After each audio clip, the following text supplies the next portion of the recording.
Okay, let's talk real quick about macro models, interest rate models, stuff. So, to get there, we have to understand supply and demand. Now, supply and demand is basically circular reasoning in the sense that you ask, okay, how are prices determined? Then you just turn that into two separate questions. So, one question is, how do buyers determine their prices, and how do sellers determine their prices? So the thing the supply and demand model does is it separates your pricing analysis into two perspectives. One is the perspective of buyers, and one is the perspective of sellers. Now this is great, and it's a good fit for some markets like housing, or like certain consumer goods and such.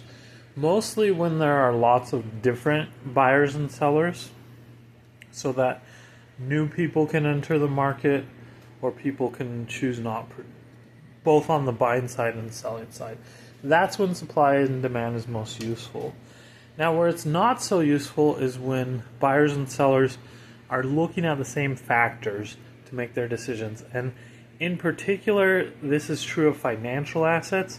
So whether you're looking to buy or sell a financial asset, stocks, foreign exchange currencies, the reason when you hold currency, you're thinking about foreign exchange. You're thinking about it as an asset, as a store of value. So, what what supply and demand does is separate analysis into those two perspectives. But when we talk about interest rates and these macroeconomic models of interest rates to GDP, higher interest rates are restrictive, whatnot.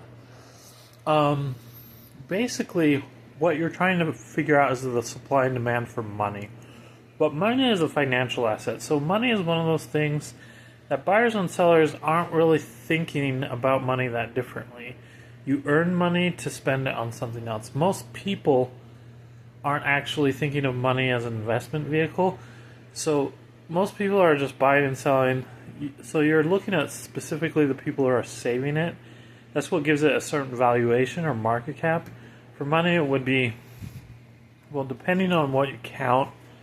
I like to look at the value of the national debt, because I think when people are saving a currency, they're saving it in the form of treasury bonds.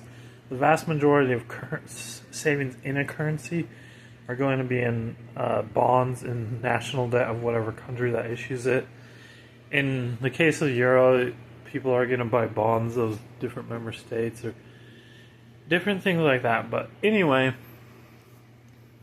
so the main thing to understand that even if there were no credit, even if there were no borrowing or lending, you could still have full employment. So if raising interest rates works through credit restriction, but you can still have full employment with no borrowing, no credit, then what exactly are we doing here? And the model I like to use to explain this is called fractional title transfer. So the model of banking people typically present is called fractional reserve. So it's based on this money multiplier thing. It's sort of magical thinking. It's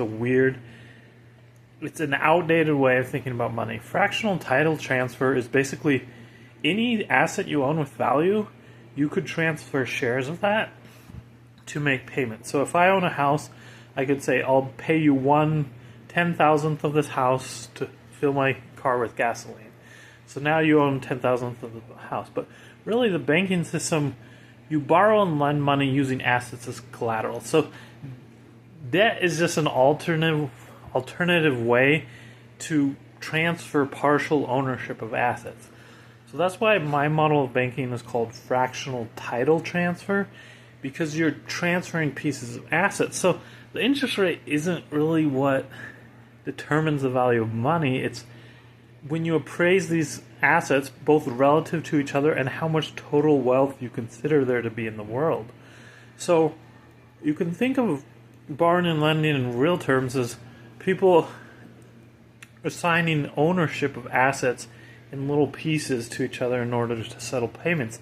And the way we determine the value of money is with collateral appraisal. So again, Supply and demand isn't that great for financial assets. You don't need borrow and lending to use a full economy. And fractional reserve is not a great way to think about the money system in banking. Fractional title transfer is much better. So those are my basic thoughts. That's why I'm sort of a black sheep when it comes to economic thinking and economic theory. Now, obviously, I'm mostly aligned with what's called modern monetary theory. I don't necessarily like the sequencing of it, how it's normally presented. I'm a big supporter of whether it's Warren Moser or Stephanie Kelton, some other newer commentators like Nathan Tankis, Brian Romanchuk. I think they do amazing work, and I generally agree with what they say. I'm not saying they would agree with me. The other way doesn't necessarily work, but I'm a fan of what those people are saying, what they're doing. Randall Ray, all that. But I sort of prefer a different explanation. I prefer an explanation that doesn't make fiat currencies unique, that looks at it all like financial assets. So I like to think of money as any other financial asset. The national debt is essentially a market cap because, countries don't issue equities. The main function of equity is flexibility, whereas debt is predictability. So debt is more, you have a fixed payment, and then the question is whether you default or not. With equity, you have a huge upside and a huge downside. Anyway, those are my thoughts.